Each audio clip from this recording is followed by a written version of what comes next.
Another major bank just went under. Yes, First Republic looks like it's going under here, folks. This is a pretty extraordinary situation here on a Friday afternoon. I wasn't even planning on making a video here today on the main channel. I was just going to make some reaction videos for the reaction channel. But nonetheless, folks, this news just broke. I want to share with you what's going on here, what this means for the stock market, what this means for what the Fed's going to do, volatility in the market, and many other various things. I appreciate everybody joining me here on a late Friday afternoon here, okay? So First Republic, first off, the stock got absolutely wrecked this week in general. I mean, it was absolutely awful for the stock. And, you go up on a 5-day basis. I mean, the stock was 15-something dollars. It was $3.51 here today in trading, and now it's under $2, and it looks like it's on its way to zero here. Do keep in mind, this was not really that small of a bank. This company had a market cap of tens of billions of dollars just a few months ago. Just a few months ago, tens of billions of dollars of market cap, and now it's basically worthless, unfortunately, now at this point in time, okay? So what's going on here? Shares of First Republic dropped sharply Friday as hopes dimmed for a rescue deal that could help keep the bank afloat. Sources told CNBC's David Lefebvre that the most likely outcome for the troubled bank is for the FDIC to take receivership. The stock slid 43% and halted for volatility many times. Shares of First Republic were down more than 50% at one point during the session, hitting an intraday low of $2.98. The stock has now fallen 97% this year, with most of the losses coming after investors lost confidence after the bank following a failure of other regional banks, obviously SVB being one of those, right? The FDIC is asking other banks for potential bids on First Republic if the regulator were to seize the bank. Sources told Faber. There's still hope for a solution that doesn't include receivership, according to sources. First Republic told Faber on Friday that, quote, "We are engaged in discussions with multiple parties about strategic options while continuing to serve our clients." CNBC reported Wednesday that First Republic's advisors were preparing to pitch larger banks on a plan that would let the regional lender sell bonds and other assets at above market rate and then raise liquidity. Come on, man. Come on. What are we talking about here? No, okay, no. The sales would result in a loss for the banks that buy the bonds, but could be cheaper long term than letting the bank fail and get seized by regulators. So I understand the angle there, but at the end of the day, I feel like the big guys would say, you're just going to go under, okay? Yeah, we'll maybe potentially have some other cost here that has to end up hitting us, but I'd rather have that and have less of a competitive threat than have a situation where we give you a premium on bonds. Like, come on, man, okay? Come on. That's a little bit of a pipe dream, in my opinion there, okay? Reuters reported Friday that U.S. officials, including from the FDIC, Treasury Department, and Federal Reserve, are coordinating meetings with other banks to broker a rescue plan for First Republic. Shares of First Republic closed $16 on Monday before the bank reported its first quarter results, which showed a decline of deposits of about 40%. The stock fell more than 60% over the next 2 days, hitting an all-time low. First Republic is a regional bank that focuses on high net worth individuals and their businesses, including offering mortgages at low interest rates for those customers. Those mortgages, as well as other long-term assets on the bank's balance sheet, have fallen in the market value since the Fed began hiking rates last year, making investors worried the bank would have to book a sizable loss if forced to sell those assets to raise cash. The bank's massive deposit outflows came after the collapse of SVB, right, Silicon Valley Bank, and Signature Bank in March. The nation's largest banks, including JP Morgan, have already helped First Republic since, with about $30 billion in time deposits here, okay? So it's not like the big guys weren't necessarily doing anything in this situation, okay?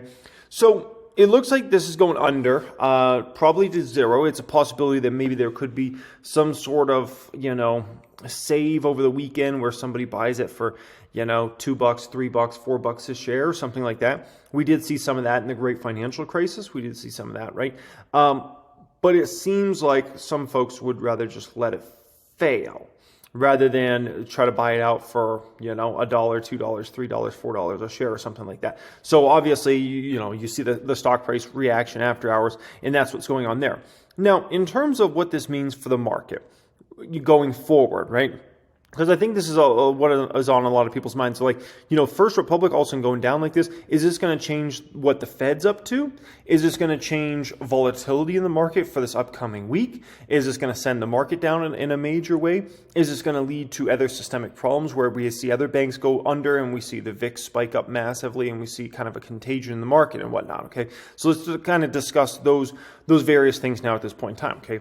So to start out here, this is from the Atlanta Fed. Okay, now this shows you over time, like the probability of a 25 point or basis point kind of rate cut versus a rate hike. Okay, and the green line's a rate hike. So if we go back to kind of a time period when SVB happened, right? That was kind of early March. So right before that, everybody and their grandma was expecting the Fed to raise rates, right? It was a almost 94% probability that the Fed was going to raise 25 basis points. And only 2% of people were expecting the Fed to cut rates by 25 basis points. Then suddenly SVB happened, and all of a sudden this went down to people were actually expecting the Fed to cut rates. 60% all of a sudden were expecting the Fed to cut rates. Only 30% were expecting the Fed to raise rates, right? And this was just a crazy scenario that happened here, right? Where all of a sudden you went from everybody and their grandma thinking the Fed's going to raise rates to all of a sudden people thinking the Fed's going to cut rates. Now, after we kind of got a few weeks after SVB happened, right, and we kind of, the regional bank problems, let's call it, chilled out for a bit.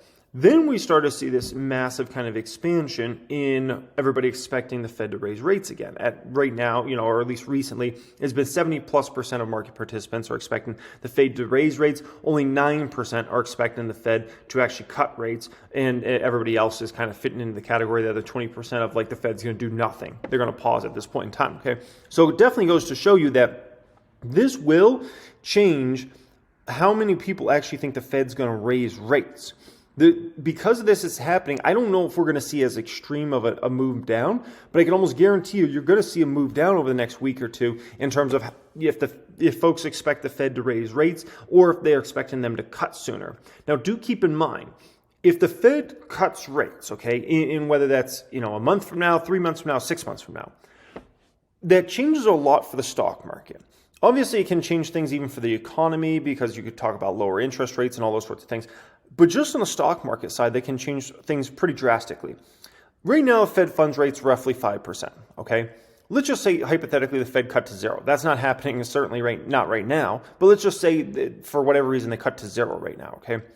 Immediately, the stock market would have to go up in a dramatic fashion because suddenly you are, when it comes to doing your DCF models and whatnot, you're not having to divide out by a 5% interest rate now at this point in time. It would be basically a 0% interest rate, or if they went down to 1% or something like that.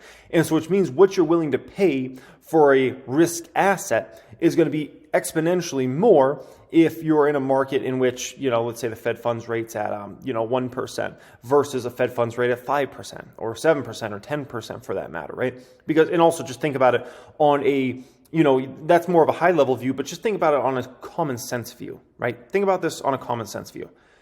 If suddenly Fed funds rate was 7%, let's say, for instance, right? Well, that means you're going to be able to get likely on savings accounts, CD accounts, even potentially treasuries, you're going to be able to get guaranteed money at 7%ish, somewhere around there roughly, right? 6 to 8%. And so a lot of people would look at that and say, well, why do I need to be in the market if I'm going to get 8% in the market and take risk versus get 8% from something from the government that's guaranteed, or a savings account that's FDIC insured, something like that, right? And so that can obviously change valuations. That's one of the things that I don't think is being talked about enough in this market right now. People are not talking about if the Fed cuts rates, that means you're going to be willing to pay more for stocks. So even if the economy was to get worse, even if earnings were to get a little worse, if suddenly you're at a 1% Fed funds rate versus a 5%, you're willing to pay a lot more for that asset. And so that's just something that I don't think is talked about nearly enough. That's one of the many reasons why the market bottomed in early 2009 and then started to move up despite the economy not being in a good place. The economy was not in a good place for several years after the stock market bottomed at around February, March of 2009. But yet the market was moving up. One reason was earnings started to get better at the very end of 2009 and going into 2010. But another component was you went from a Fed funds rate that was, let's say high threes, maybe around 4% or so in around 2007 to next thing you know, Fed funds was at basically zero by the beginning of 2009. And so nonetheless, you're willing to pay a lot more for a risk asset. So this is just something that I don't think is talked about nearly enough out there, but it should be talked about more. And I can guarantee you, in big money circles, this is something they're conversating about. You just aren't going to hear it out there talked about. Now, in regards to the VIX, this is really intriguing because the VIX is sitting in the 15 range right now, which means that kind of shows you that there's no real fear in the market from the perspective of the market's going to sink in a massive way or something like that, right? I mean, if the VIX is high, that means you're going through a rough time in the market. It means a lot of people are scared. And when you look at some data, and I'll show you guys some data, it seems like investors are worried. It seems like investors are scared. But then you look at the VIX, and you're like, it's just not adding up to what people are saying as far as sentiment goes out there. Because based upon some of the sentiment, you would expect VIX to right now be in the 30s, to be quite frank. And recently it's 15 range, somewhere around there, 16, 15. That's where the VIX has been hitting. So now with obviously First Republic potentially going under here, I would expect at least a slight move up in the VIX. But you're going to need more than First Republic. And the reason being is a lot of people already knew about First Republic. It's not like this is new news necessarily, right? And you look at the market today, market did just fine. I mean, literally, I think all the indexes were green, even with First Republic being down 40+% today, right? And with the possibility of First Republic going down. Look at big tech here today, folks. It was green all over the place out there, right? Amazon was obviously the big L because of deceleration in AWS. But outside of that, I mean, big tech was healthy, wealthy, and stealthy today, right? I mean, there was a lot of green action out there today. A lot of green action. So that's something to factor in. It just seems like the market isn't that worried about First Republic. It would need to be more contagion. The other thing that could get VIX high this upcoming week, in my opinion, okay? Outside of, let's call it more potential systemic problems than just First Republic. The thing I'm thinking that could spike VIX this week, okay? There's two very interesting companies reporting earnings this coming week. One is AMD. That's actually not the one I'm thinking of, okay? The other one is Apple. Apple's reporting earnings. So let's say hypothetically Apple reported some troubling numbers. Let's say the Mac business is probably going to be pretty bad. Let's say it's really, really bad. Let's say iPad business is very weak as well. And let's say, iPhone, let's say they have bad guidance. Let's say they have bad commentary. Let's say they're worried about iPhone sales for the upcoming quarter and for the remainder of this year. Let's say Tim Cook throws cold water all over Apple stock and all over the market. That could be something that sends the market in kind of a tailspin, because here's the thing. Apple's the last big tech to report. So if that happens, that's going to put a sour taste in the whole stock market's mouth, because we already got Microsoft to report. We already got Google. We already got Meta. We already got Amazon. We already got Tesla. So if Apple's the last big dog, if they report something troubling, bad conference call, it's going to leave a sour taste in everybody's mouth coming out of this earnings season, which earnings season has been decent so far. And then I thought UPS numbers were really troubling. Outside of them, it's been at least decent. But Apple could ruin the whole thing. So if Apple was to ruin the whole thing, that's when you see kind of a VIX explosion here, and you'd see a lot more fear creep into this market, folks. And that would be a moment where you'd see a lot of these stocks kind of sell off, which somebody like myself as a long-term investor, I'd be more than happy to see something like that happen. But I'm not going to get too excited, but that's a scenario in which you could see the VIX spike if Apple comes in kind of weak this week, okay? Now, the next thing I want to show you here is investor sentiment. So this is from our investor report. We put it out in the private stock group, the private wealth group, each and every week. By the way, if you're looking to join us in there and apply to join us in there, check out the description area. That will be for an application to join us in there, okay? But one of the slides we put out in this report each week is the AI investor sentiment, right? And so it's a little less bullish than it was last week. Bullish numbers come in at 24.1% of investors are bullish on the market the next 6 months versus last week was 27.2%, right? More folks have moved to the bearish side, so bearish side collected almost all those moves down there. Bearish side's up to 38.5, so the bears are feeling more confident. Why do I think the bears are feeling more confident? I think the bears are feeling more confident because of earnings, but from the context of somebody like a UPS, not from the context of somebody like a Meta. I think I think bears are looking at something like UPS numbers being down 6%, if I recall, revenue-wise, and looking at that and saying, oh, what's going on with this economy? Okay. And so that's my opinion from the bear side, why some of those is, if they're looking at some of those companies and like, maybe they looked at Whirlpool numbers, which is obviously a huge appliance company, not in a good place right now. And so I think from that standpoint, you could also look at, what was it? I think it was Century Communities we looked at recently, right? And if I recall, Century Communities backlog was down, oh gosh, what was their backlog down? Like 60% or something insane like that? When you see things like that, I think naturally it makes folks a little more bearish about kind of what the future holds here. And then you tack on that mortgage rates are really high right now. 30-year current rate, 6.4%, folks. Okay, it doesn't look like this is going to be a good spring for real estate. And this really needed to be a good spring for real estate because we've kind of been in obviously a pretty weak real estate market for a bit here, right? And home builder confidence is not in a good place. I showed this yesterday, I think on the reaction channel.